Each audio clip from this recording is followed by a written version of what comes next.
you can do it through the Meetup site, or I can send you in the chat. I'll send you my email as well. I'd like to give a shout out to our sponsors, Charleston Southern University, who sponsored the entire mentorship program. Thank you. Also, the Society of Women Engineers, Women in Defense, for their collaboration on this. We're so excited to have their members with us as well. And then also the Naval Information Warfare Center, just for an in-kind donation of time. A huge thank you to Christina Lock for being our guinea pig today, our very first mentor. We're so thankful that you will share your great talents with us. She's the CEO and founder of Catch Talent, brings a wealth of knowledge to this. She's just the ideal mentor because she's someone you want to be like. And so you're going to be able to learn a lot from her today. Logistically, if you have questions during our session here, maybe just put them in the chat for now. We will try to monitor, and we'll also have time at the end to discuss your questions.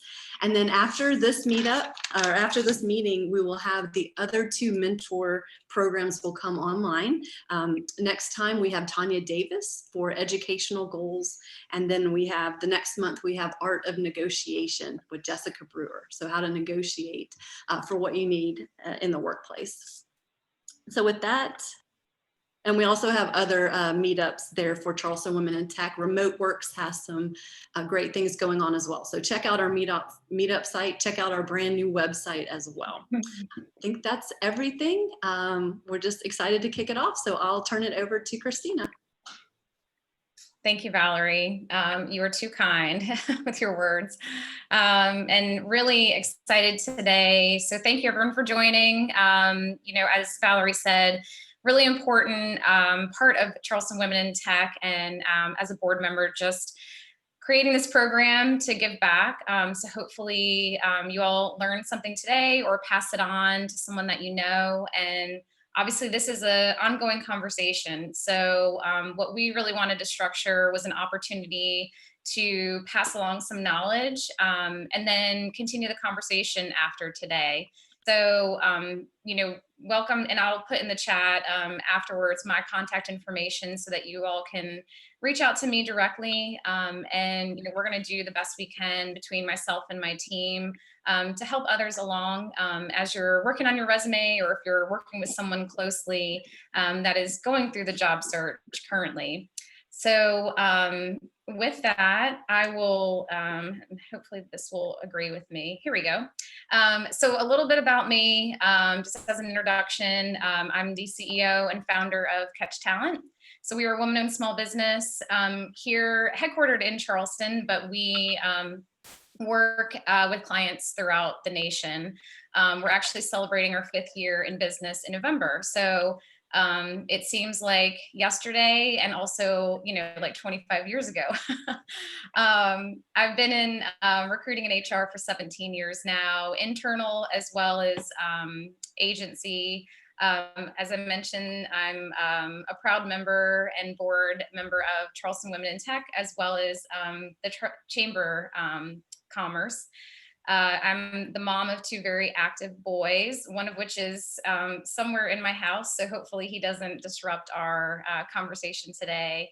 And North Carolina native, but obviously been in here in South Carolina for pretty much my entire professional career.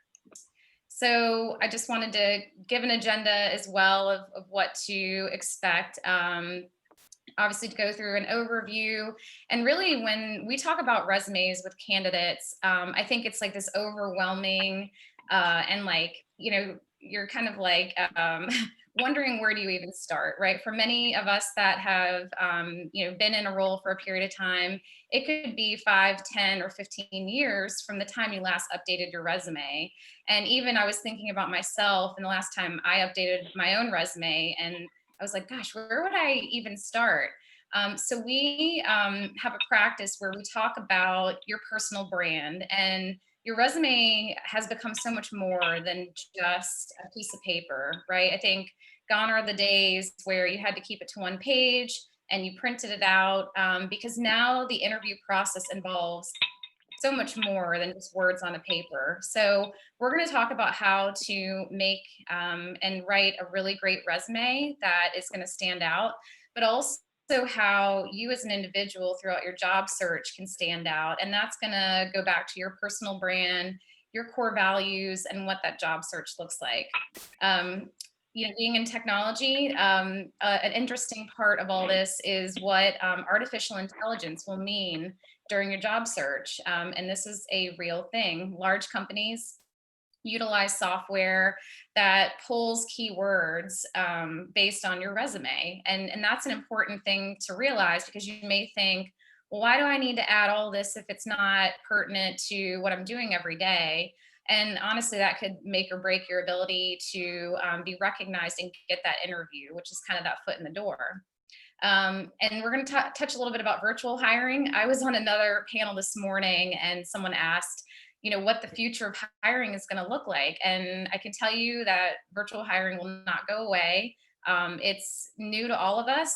We just hired our first ever internal recruiter, and I've never met her. I still haven't met her. So kind of an interesting thing for many of us that feel like we need to shake a hand and, sit down across the table from someone that we're hiring or someone that, we're going to be working with one day.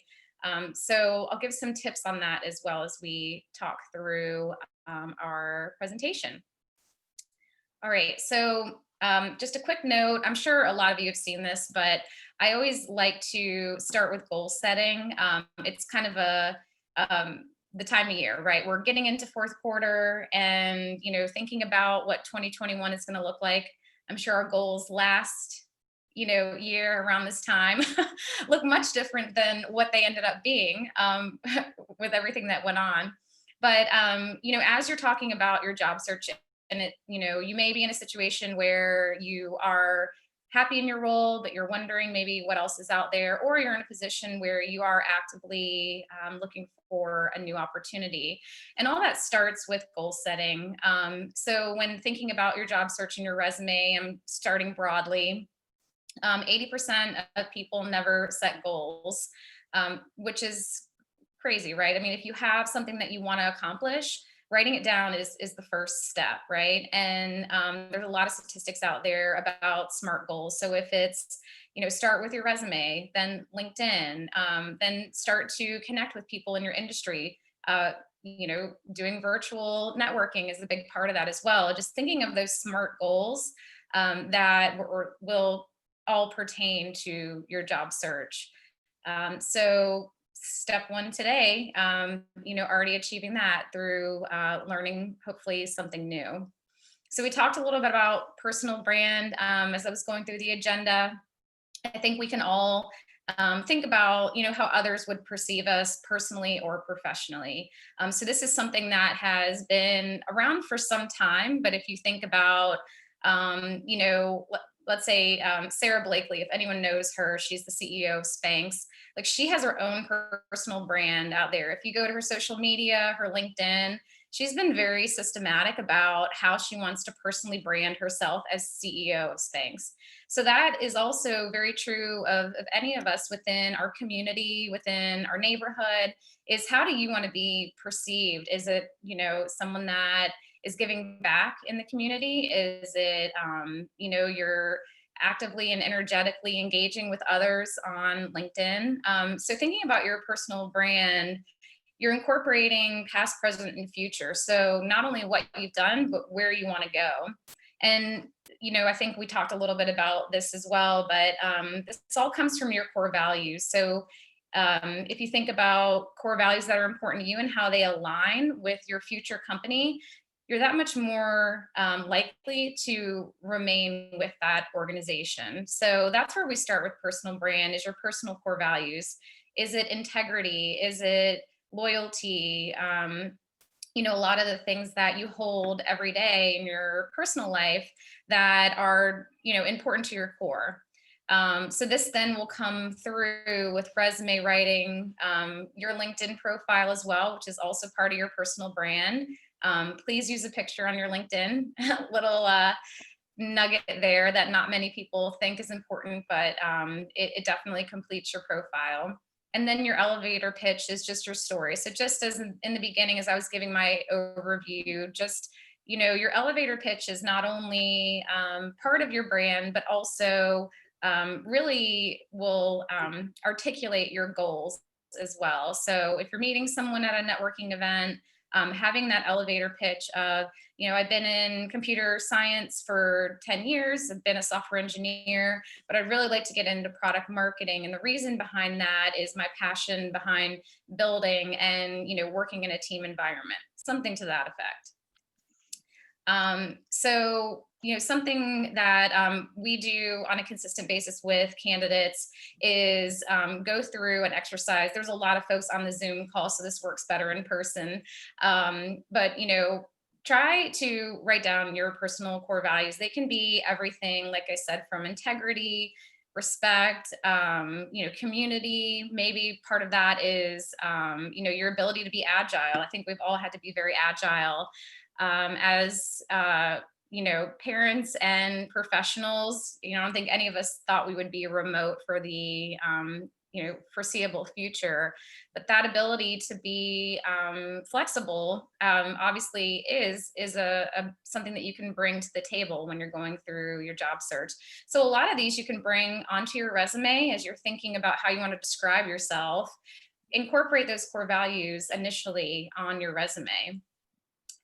So we'll jump into kind of the meat of it. And for some of you, maybe the not so fun part is writing a resume. The difference now, as opposed to 17 years ago when I was getting out of college, is I really didn't have any sort of template to go by. Now there are thousands of templates out there. You can Google, great resume, versions of resumes, technical resume, and that's something we can touch on as well, but have different versions of your resume for different opportunities. And it's easier than it sounds.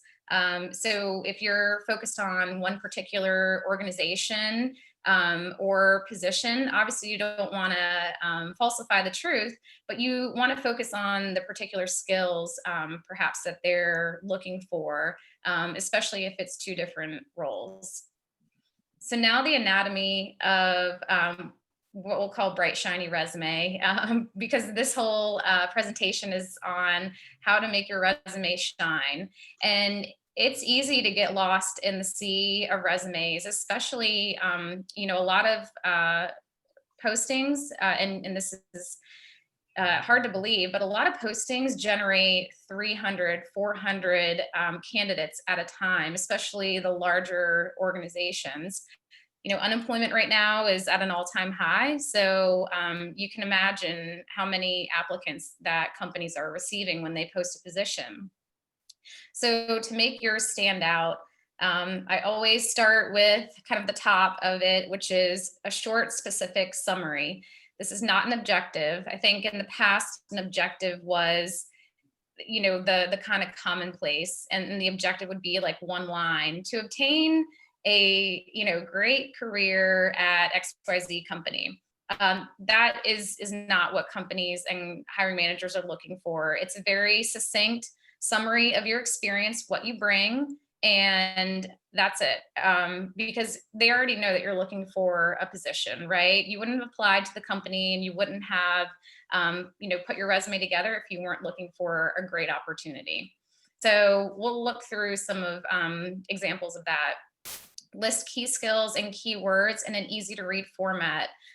This can be in bullet format right at the top of your resume, but you want to list those keywords, and it may seem obvious, but like I was saying before, not just for the recruiter or the hiring manager or the human resources director, so that they can quickly identify your key skills and skill set. But the use of artificial intelligence and software and applicant tracking systems that organizations are using, they are parsing through so that it helps the recruiter or hiring manager look through resumes that have a right fit. So it's the use of science and technology through this pre-screening process. So I highly recommend whatever is in the job that fits your profile and your background, to add that to your resume. Make sure it's listed, in any place that it's pertinent. sounds like pretty obvious, but you would be surprised of, well, I thought they would think I already had that experience. So obviously make sure to point those out. You'll want to have chronological work history, obviously include promotions within that. Again, I think a lot of this seems very basic and like, of course I would know to do that, but we find candidates all the time that feel like if they have a gap in their resume that they won't put that on there. And we actually would suggest including that gap, whether it was, took a couple years off to raise, your child, or an elderly parent, or whatever that may be. Include that as a chronological part of your work history. And then obviously, if you have promotions, I would indicate that as well. Any education, degrees, and certifications. There's kind of two schools of thought. Like, do you put education at the top of your resume or near the end? I really think as you continue to grow as a professional and you get more and more into your career, your education can go at the bottom of your resume. You want to obviously put that on there and any certifications. But I would say that education can start to go near the bottom. Really, organizations are looking for the work history. What is your pertinent experience? And of course, they're going to verify that you have your degree. I would say, though, there are some circumstances with certifications that you can put them towards the top. Like if it's project management, if it requires that certification, if you're a Scrum Master or a PMP, something that is pertinent to the role, you can certainly list that higher up on your resume. Always put accomplishments. If you were top producer, or if you were recognized by a nonprofit association, whatever that is, like, this is your opportunity to brag about yourself and put those accomplishments out there. I'll also say that goes for LinkedIn. As you have accomplishments of either your company or you as an individual, always list that out. It shows that obviously you've done well in your career or in your position. And yes, even volunteering is an accomplishment. So if you're volunteering, if you're part of different associations, I would always say to include that. It shows you're well-rounded as well. So if you're a member of Charleston Women in Tech, put that on your resume, put that on your LinkedIn. Again, it's just showing that you're involved in other things outside of your everyday job. Some kind of ticky-tack things are using bullet formatting. I can't stress enough to have someone proofread your resume and make sure that it looks professional. It's easy to have just a bunch of words on a piece of paper. So when in doubt, keep it simple. Look at it as objectively as possible. Would you be able to follow along your own resume?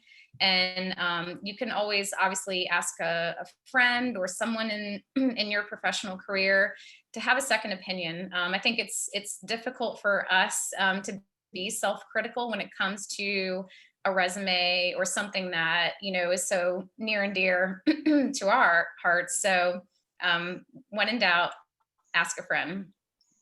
Other sort of things you can add: LinkedIn profile, I would say, is a must-have. If you don't include it, the hiring manager or the company is going to be looking for it anyway. I feel like I look at the resume and I immediately go to LinkedIn. So that's sort of just table stakes at this point. And we'll talk a little bit about a LinkedIn LinkedIn profile in the next slide. And then other things too, GitHub, if you have a portfolio, if you're in design, your Behance link, whatever that may be, put as much information relative to your career and your work as you can. And then that way, they don't have to go digging for it. And then it shows just that you have taken the time to do these things, whether it be in your personal time or your work, that you can then showcase during an interview process. I'm going to stop there just for a moment. I'm just looking at time. Any questions just before I move on?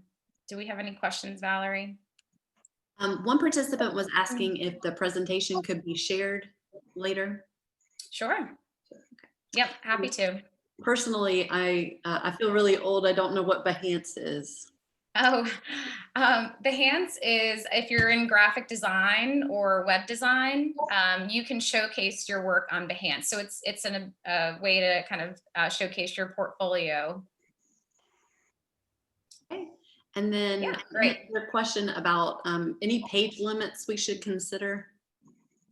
So I was just getting to that. So first, let me see here. So I will touch on that, the page limits, because really at this point, it's an electronic world. I think the one page thing is out the window. I'd rather have more information than less. So if you're concerned about going over, and it's 2 and 3 pages, I wouldn't worry about that. No one's really printing off resumes anymore.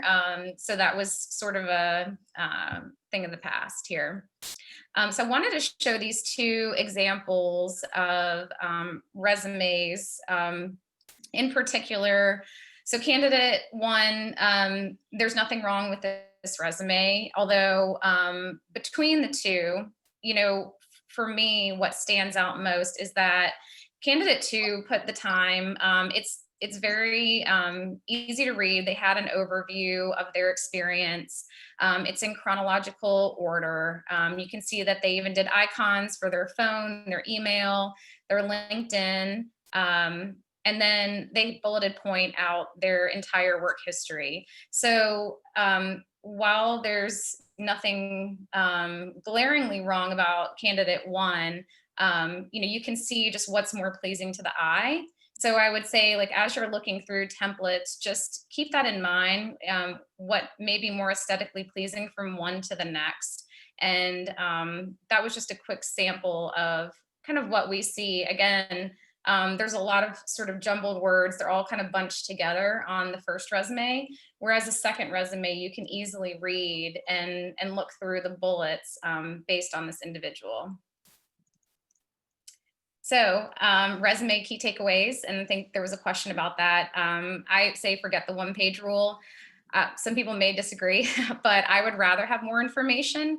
And, that was put in place a long time ago when I was in this boat fumbling through resumes, and you would lose the other page, the second or third page. So that was something that was put out there a long time ago. You want to find obviously a format that's really clean, just declutter as much as possible. I would say less is more. And then proofread as much as you can.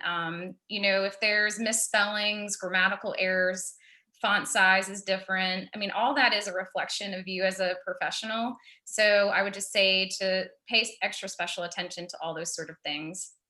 Now, this is another one that I may have some conflicting views, but cover letters are not obsolete. Actually, for a lot of professions, your ability to write a really succinct cover letter is something that they require. And it shows that you're putting kind of the extra time and attention to that specific job. So I found that cover letters are actually making a comeback. For a while, I think it was one of those things where it's like, oh, everyone just throws out the cover letter and you don't ever look at it. But now we're seeing that it's making a comeback because it's a way for candidates to stand out. And companies are also looking at it like, wow, they're taking this seriously and they're really interested in the position. I think I mentioned this before, but have a few different versions of your resume. I think that is also kind of like a beta test, like which one are you getting the most feedback from? So I think, there's nothing wrong with kind of trial and error as well. So now LinkedIn, probably shouldn't be a surprise for everyone, but most networking, especially now, happens on LinkedIn. And so we talked a little bit about your personal brand and what that means out on LinkedIn. So there's so many ways to connect with hiring managers and companies, associations through LinkedIn now. A lot of that is going to be based on just the effort that you put into it. And so your LinkedIn profile and the composition of a LinkedIn profile, you're probably wondering why I'm even talking about LinkedIn when this is a resume writing presentation.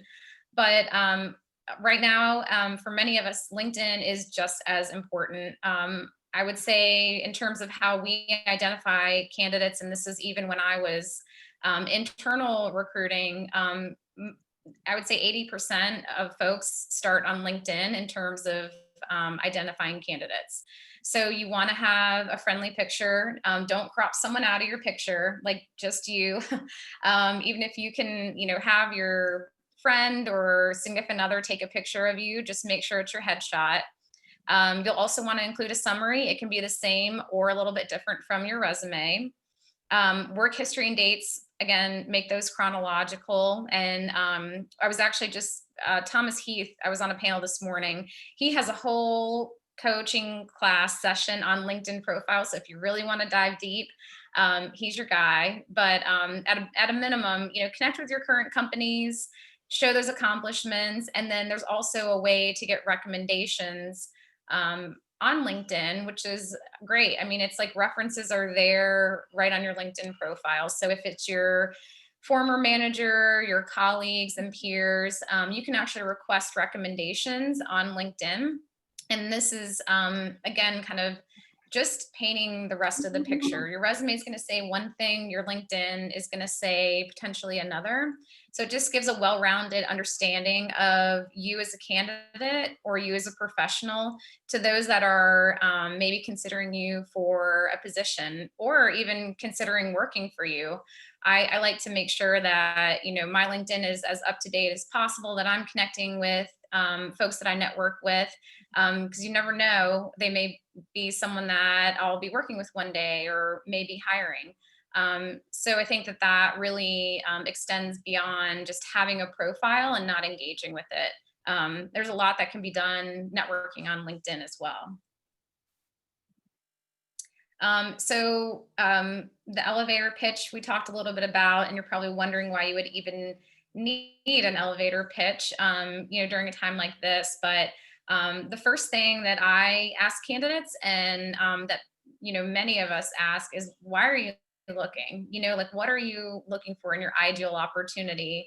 And I think once you understand your elevator pitch, which is about 20 seconds, the time it would take to go in an elevator, if we are ever in a situation where you're alone with someone in an elevator again. But that's the kind of old school, like, what would you say in an elevator to someone that you had never met? And this is important to understand for yourself. I don't know if you've ever been in a situation where you're networking and you're like, just sort of deer in headlights, like, how do I pitch myself? Like, how do I pitch my company or what I'm looking for? So I always just recommend having that kind of in the back of your mind. Like, what would you say if someone was to come up to you at a networking event or reach out to you and ask why you were looking for a new position, or, what you wanted to accomplish in your career? I think that says a lot about, like saying it out loud. Like I was saying with goals, like saying something out loud, you're projecting it out there in the universe. So becoming comfortable with that, it becomes the tone for your resume, becomes the tone for your LinkedIn profile, and it really shines through in the interview process as well. So we've started with goals, moved into personal brand and what that looks like.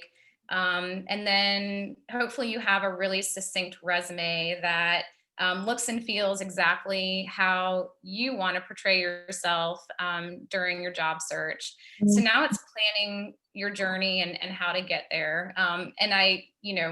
The presentation is around resume, but I feel like that's just the first step. Having a great resume is not gonna immediately land you your dream job. It's understanding the purpose and the direction that you want to take your career, whether you're starting off and this is your first stop, or whether this is, a jumping off point of where you want to be and identifying that next role. So number one, take advantage of your resources, and that is your network. It is the people you're connected with. I think I speak with a lot of candidates that are new to this area. We're finding a lot of folks that are actually relocating to Charleston because it's a smaller mid-market. So if you are one of those individuals that maybe is graduating from college, or you're new to Charleston, or maybe you've been here and you're just shifting industries altogether, find those resources. Charleston is the biggest small town you'll ever know. Everyone is very welcoming and friendly and willing to make that connection. Obviously, associations like Women in Tech and others that you can virtually network, you can reach out, ask to be introduced to someone. But there are so many resources out there where you can get the guidance and the training that will take you on that journey. But you have to identify and understand where you want to be and where you want to go. So it may be getting out of your comfort zone a little bit. And for many of us, I think this year has really pushed us out of our comfort zone in a lot of different ways. So I think with that, hopefully our goal of this program with mentoring and starting with something like a job search, which is very, very personal. I always say, like, if you're in HR and recruiting, or you have the ability to help someone find a job, you're changing lives. And I take that with a lot of respect and responsibility, because you are getting out of your comfort zone and hopefully moving towards where you want to take your career. We always joke there's like 3 things that someone asks you if you're just meeting them at a barbecue. It's like, how's the family? How, maybe you're dating someone. Are you going to get married? They'll ask about a baby or how your kids are. And then it's your job. So those a couple things that many people will ask you, like at a cocktail party or a barbecue, that's a big deal. So what are you gonna what is your answer gonna be? Like, what is your elevator pitch to your neighbor or someone that you're meeting at a networking event? So it's really up to you to decide, do I stay within something that I'm comfortable with, or am I willing to push myself out of my boundaries and make that leap? So I talk about networking relationships a lot. I would say a big part of my success have been the relationships that I've built in the community, and really how to stand out from the crowd. This picture gives me anxiety for so many reasons right now. I had this in another presentation, and now it's like I'm sure everyone now would be wearing a mask and standing like 6 feet apart, or not at all. But networking is looking different, right? It's virtual. It may not feel the same, like I said, with how the hiring experience is going, where you may not ever meet that person. You may not meet your future manager, but there are ways to stand out. And so I think the active networking is something I talk about a lot. It's easy to show up and just show up to a networking event. I think we've always encouraged at Charleston Women in Tech, like, go talk to someone that you've never talked to before, because it's easy to find someone that and that's the comfort zone. Like, oh, I know this person, we can talk about, but it's uncomfortable to meet someone new and have a new conversation, put yourself out there. And so the same goes for virtual networking, putting yourself out there, taking that next step. And that's really what we're encouraging with this mentorship program, is standing out and taking the advice, taking the mentorship, or being a mentor to someone else. And that's really where networking begins. I've been a mentor before. I've been a mentee many times. And those folks that really along the way, and they were men and women that kind of like lent a hand out and pulled me up with them, have been the difference. So I would say, like, identify those people that you really respect in the community or in your industry, and take a chance, reach out to them, find the networking events that they're going to. There are so many and the virtual will be forever, right? There will be in person again, but I think we're going to see a big shift to a lot of virtual networking events. So how are you going to connect with those people after the actual event? What are you going to take from that? And what is that next step going to look like? So this will be what we'll all be used to for a while, which is Zoom meetings. You're probably doing this with your company. So how do you develop those sort of relationships beyond just the computer? And hopefully you look like this kid and you're super pumped and you've achieved your goals and you have a great resume, you have got the job that you were looking for. And you can just fist bump through Zoom, everyone that helped you along the way. I think that was everything I had, and I hopefully didn't. I was trying not to fly through it, but I also want to give enough time for question and answer as well as networking after the fact. So Valerie, I don't know if there were any other questions. I'll try to open this up now too, so I can. Well, we had two on the chat. One was advice for non-traditional applicants or people who are changing careers and maybe they feel like their work history is not relevant. How should they massage their resume for that? And do they put all that experience? Right, that's a great question. I mean, I can tell you personally, my husband went through this. He was a meteorologist and did a total 180, wanted to go into software development. So definitely still include that on your resume. You want to show work history. However, if you have, let's say, he went to the Iron Yard, which is no longer around, but if you went to a boot camp, include that. In your summary, be specific about that you want to move into software development. CS degrees are not always necessary. Certain positions do require a CS degree, but others don't. It's just your willingness, I think, to kind of step into maybe a role that's more entry level. And then I would say too, if you've been working on any projects, include your GitHub, include a link to that project. And then in addition to that, maybe there's also like a letter of recommendation that you have from your instructor. So there are a lot of different things that you can do, even if you don't have relevant work history within software development. Got you. And then another question was about videos on your LinkedIn page. Are you a fan of those, or should people leave those off? Maybe doing your own elevator pitch? I think that's, a way to stand out for sure. I think it's great. Like if you have an elevator pitch, they actually now have different software where you can actually do a video cover letter, which I think is really cool, right? If you can send like some sort of quick clip that's like, hey, I'm Christina, I'm looking for a role with your company, and here's why I think you should interview me. Like that to me would soar above any other applicant because it shows that you're taking the time. It's unique. So I think I answered that question kind of roundabout, but yeah, I think a video on LinkedIn page or on your feed is great. Any way that you can create content about your goals. I think there's another question about like things like farming and retail. Was that the same candidate or the same individual? So maybe not to that extent, right? I would say it depends on the individual. I think retail is fine, but you don't have to go back through college, or if you had positions back, through that sort of level. But I mean, I would make it pertinent to if you've had one developer position and then your last position before that was in retail, you could even create a little summary around how you were interested in software development and wanted to pivot into more of the software developer and technology world.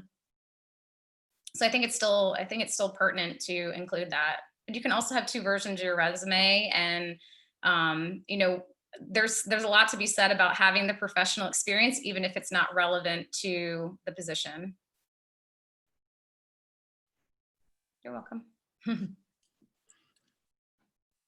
Let's see if there are any other. I'm trying to look. I don't see any other on the chat, but if anyone has one and just wants to pipe up and ask, that's fine too. Okay, so one about, should we just list like the last 10 years or go back to your entire work history?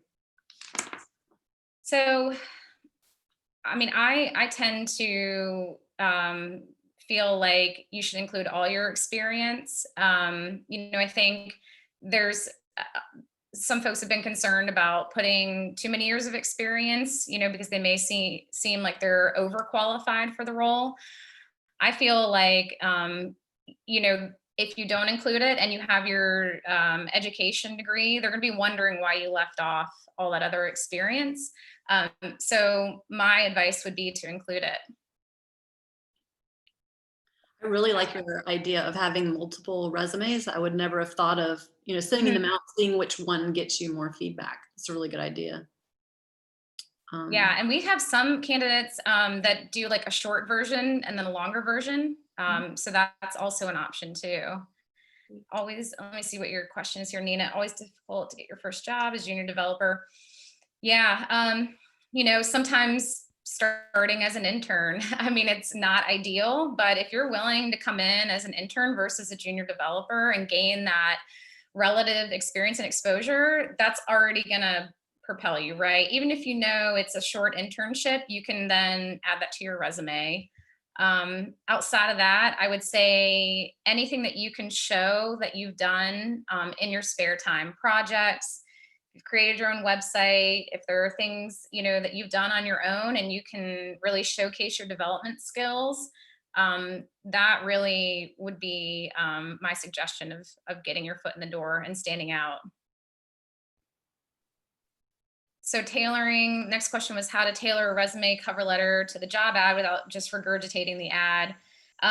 So I would start with, making it your own, right? I wouldn't say like, okay, this is what they want and I'm gonna just copy and paste everything. Like be genuine about it and start with, again, your personal journey and your core values of like what you're looking for from a company and why you feel you would be an asset to any organization.